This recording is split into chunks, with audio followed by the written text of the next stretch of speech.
ጤናስጥልኝ ፈይሳ ከበስተዋን ፋይናንሻል ዛሬ ብዙዎቻችሁ በጠየቃችሁ መሰረት ኢኮኖሚክ ኢንጁሪ ዲዛስተር ሎን አጠቃቀምና አከፋፈልን በተመለከተ አብረን እናያለን። እንግዲህ ብዙዎቻችሁ ኢኮኖሚክ ኢንጁሪ ዲዛስተር ሎንን ለምን መጠቀም እንችላለን ለምን መጠቀም አንችልም በሚሉት ዙሪያ ላይ እና በአከፋፈሉም ዙሪያ ላይ ብዙ ጥያቄዎች በኢሜል በቴክስት እየደረሰን ነው። እንግዲህ ያንን አብረን እናያለን ማለት ነው።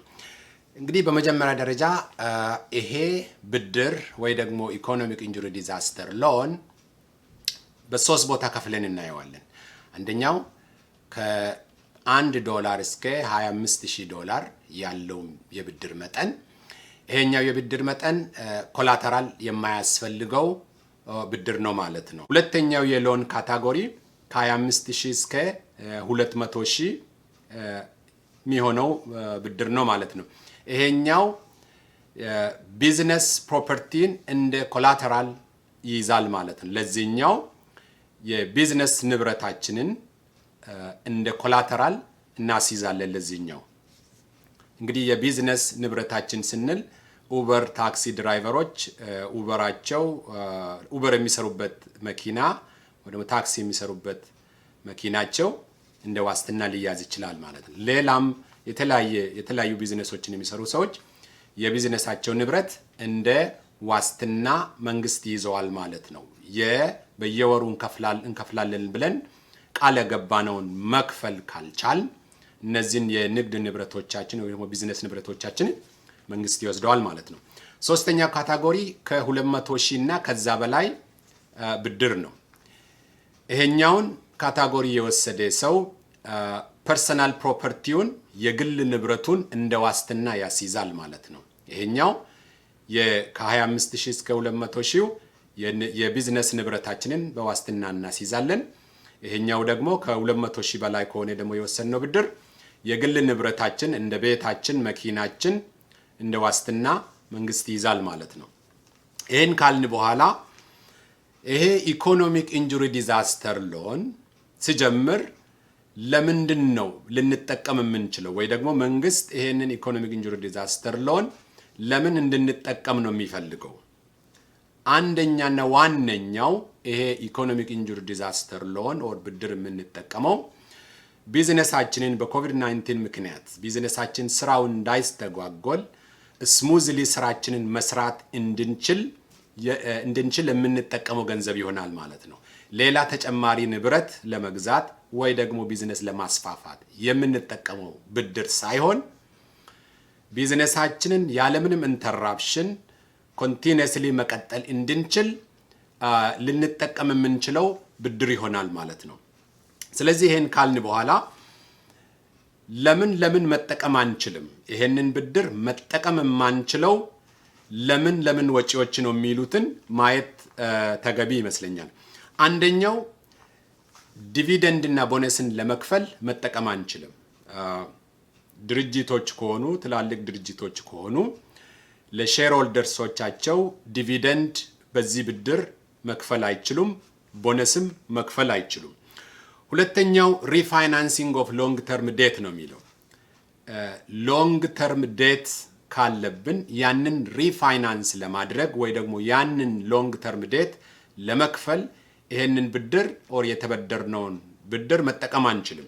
ሎንግ ተርም ዴት ስንል 1 ዓመት በላይ ባለው ጊዜ ለመክፈል ተስማምተን የወሰነው ብድር ማለት ነው። ወይ ደግሞ የወሰነውን ብድር ለመክፈል የሚወስደው ጊዜ ከ12 ወር በላይ ከሆነ እንደዛ አይነቱ ብድር ሎንግ ተርም ዴት ይባላል ማለት። ስለዚህ እንደነዛ አይነት ያሉብንን ብድሮች ለመክፈል ይሄንን ኢኮኖሚክ ኢንጁሪ ዲዛስተር ሎንን መጠቀም አንችልም። ለምሳሌ በዱቤ ገዝተን እንደሆነ ለምሳሌ ከባንክ ተበድረን መኪና ገዝተን እንደሆነ ይሄንን ሎን ተጠቅመን የመኪና ዕዳችንን መክፈል አንችልም።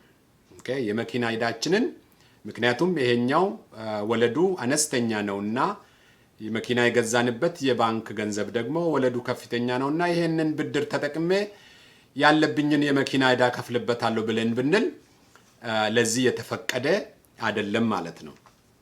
ሁለተኛው ነገር repair and replacement of physical damage ነው የሚለው ፕሮፐርቲ ኖሮን ኦር የቢዝነስ ፕሮፐርቲ ኖሮን ያ ቢዝነስ ፕሮፐርቲያችን ዳሜጅድ ቢሆን ንግዳችንን ረን የምናደርግበት ቢዝነስ ፕሮፐርቲ ዳሜጅድ ቢሆን በዚህ ሎን ያንን ቢዝነስ ሪፔር ማድረግ አንችልም ማለት ነው። ሌላው paying down or paying off loans provided or owned by another federal agency ነው የሚለው okay paying down or paying off loans provided or owned by another federal agency ከማንኛውም ፌደራል ኤጀንሲ የወሰድነው ብድር ወይ ደግሞ እዳ ካለብን በዚህ ሎን ያንን ብድር መክፈል አንችልም okay ሌላው ሪሎኬሽን ነው የሚለው እንግዲህ ይሄንን ብድር የወሰደ ሰው ቢዝነሱን ከአንድ ቦታ ወደ ሌላ ቦታ ያለ SBA እውቅና መቀየር አይችልም። ቢሮአችንን መቀየር ከፈለግን ወይ ደግሞ ቢዝነሳችንን የምንሰራበት ሎኬሽን ኦር ቤታችንን ሙቭ ማድረግ ከፈለግን ከአንድ ቤት ኦር ከአንድ አካባቢ ወደ ሌላ አካባቢ ሙቭ ማድረግ ከፈለግን ቀድመን SBAን ማሳወቅ አለብን ማለት ነው። ሌላው ፔይመንት ኦፍ ኤኒ ፓርት ኦፍ ዳይሬክት ፌደራል ዴት ነው የሚለው ኤክሰፕት IRS ዴት ምንም አይነት ፌደራል ዴት በዚህ ብድር መክፈል አንችልም ከIRS ዴት በስተቀር ምንም አይነት ፌደራል ዴት በዚህ ብድር መክፈል እንደማንችል ነው። ሌላው ቢዝነስ ኤክስፓንሽን ይላል በዚህ ሎን ምንም አይነት ቢዝነሳችንን የማስፋፋት ስራ መስራት አንችልም okay አቃለው ወለዱ በጣም ዝቅተኛ ስለሆነ ቴምፕቲንግ ነው ግን ቢሆንም ይሄ ብድር ለቢዝነስ ኤክስፓንሽን ወይ ደግሞ አዲስ ንብረት ለመግዛት ቢዝነስ ለማስፋፋት ልንጠቀም የምንችለው አይነት ብድር አይደለም ማለት ነው። ስለዚህ ለምን መጠቀም እንችላለን ለምን መጠቀም የተፈቀደ ነው okay አንደኛው መጠቀም የምንችለው ፔይሮል ኮስታችንን ከቨር ለማድረግ ፔይሮል ኮስት ስንል ሰራተኞች ያለው ድርጅት ከሆነ ይሄንን ብድር የሰራተኛ ደሞዝ ለመክፈል መጠቀም ይችላል ኦር ሰልፍ ኤምፕሎይድ ከሆነ ደግሞ ስራ እየሰራን ከሆነ ለራሳችን እንደ ደሞዝ መክፈል እንችላለን። ሌላው ለምን መጠቀም እንችላለን to pay fixed debt fixed debt ለምሳሌ እንደ ሞርጌጅ ቢዝነስ ሞርጌጅ ማለት ነው ቢዝነስ ሬንት ቢዝነስ ሊዝ በየወሩ በዚህ ብድር መክፈል እንችላለን። የቢዝነሳችንን ሞርጌጅ የቢዝነሳችን ኦፊስ ሊዝ ካለብን ኦር የቢዝነሳችን ሬንት ካለብን እነዚህ ነገሮች መንዝሊ ፔይመንቱን በዚህ ሎን መክፈል እንችላለን። ሌላው አካውንት ፔብል ነው የሚለው አካውንት ፔብል ለምሳሌ እንደ ክሬዲት ካርዶች ማለት ነው አካውንት ፔብል ስንል በጠቅሉ አንድ አመት ባልሞላ ጊዜ ውስጥ ከፍለን የምንጨርሰው እዳ ወይ ደግሞ ብድር ማለት ነው። ስለዚህ የቢዝነስ ክሬዲት ካርድ ካለብን ወይ ደግሞ የቢዝነሳችን ክሬዲት ካርድ ዴት ካለብን ያንን ለመክፈል መጠቀም እንችላለን። ወይ ደግሞ ለቢዝነሳችን የምንጠቀመው ክሬዲት ካርድ ዴት ካለብን ኦር ክሬዲት ካርድ እዳ ካለብን ያንን ለመክፈል መጠቀም እንችላለን።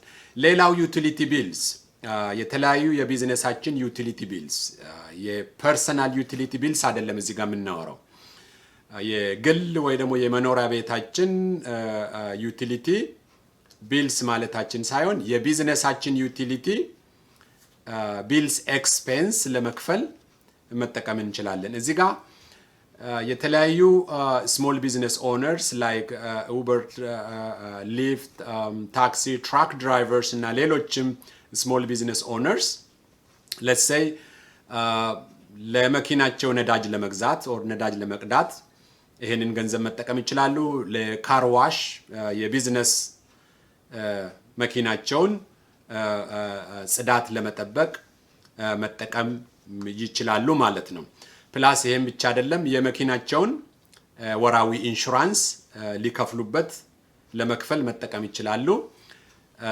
እነዚህ ነገሮች ወይ ደግሞ የካር ሎን ካለባቸው መንዝሊ ካር ሎኑን መክፈል ይችላሉ። ቅድም ያልነው የመኪና ሎኑን ባንዴ ሙሉ በሙሉ መክፈል አይቻልም። ግን የወራዊ ካር ሎን ወራዊ በየወሩ ምን ከፍለው የመኪና ሎን ካለብን ያንን ለመክፈል ልንጠቀም ይችል ይሆናል። ያ መኪና ደግሞ ለቢዝነስ የምንጠቀመው መኪና ከሆነ ማለት ነው። ስለዚህ ታክሲ ድራይቨርስ ታክሲው በዱቤ የተገዛ ከሆነ ወራዊ ክፍያውን መጠቀም ይችላሉ። የኢንሹራንሱን ሊከፍሉበት ይችላሉ። ጋዝ ሊገዙበት ይችላሉ። ካርዋሽ እነዚህ ቢዝነሳቸውን ስሙዝሊ ራን ለማድረግ የሚያስችሉትን ወጪዎች ለመክፈል መጠቀም ይችላሉ። ሌላው እዚህ ጋር ማየት መዘንጋት የማይገባን ነገር የኤስቢኤ ሩልስ ይህንን ገንዘብ በመጠቀም ዙሪያ ላይ በጣም ዲቴይልድ የሆነ ኮንዲሽኖች አሉና ይህንን ብድር ተጠቅመን የምንገዛቸውን ነገሮች ወይ ደግሞ በተለያየ ነገር ላይ ስናውል ሪሲቶቹን ኪፕ ማድረግ አለብን። ኦኬ ሪከርድ ሪቴንሽን እዚህ ጋር መኖር አለበት። ትክክለኛ የሆነ ወይ ደግሞ ግልጽ የሆነ መዝገብ አያያዝ መኖር አለበት።